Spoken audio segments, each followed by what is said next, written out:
And our top story tonight, 8 years ago, a retired Tampa Police captain shot and killed a father inside a Wesley Chapel movie theater. Tomorrow, that man, Curtis Reeves, goes on trial in a case that's garnered nationwide attention. Our Miguel Octavio shares how both the defense and the state could be making their cases.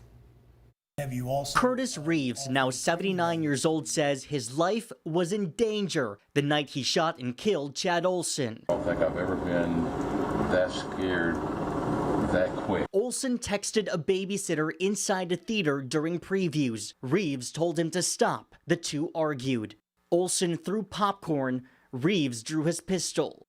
Oulson would die at 43. I think the defense has to get around the fact that the police officer or the defendant, as a former police officer, in some way felt threatened by virtue of popcorn. Attorney Joel Hirshhorn is not involved with the case. He says Reeves' defense team must convince the jury it was just that, self-defense. But you need to show that you felt you were in imminent danger. In 2017, Reeves' attorneys tried to have the charges dismissed under Florida's Stand Your Ground law, but a judge denied the request. On the prosecution side, they do have an issue of, people presenting a nuisance and not being responsible and overreacting to simple requests. Years of negotiations, motions, then the pandemic delayed trial. Hirshhorn says the delays could work in favor of the defense. 8 years difference. Hirshhorn says witness testimony could be muddied, helping Reeves' case. Human nature, the farther away we get away from the event, the more tricks our mind plays on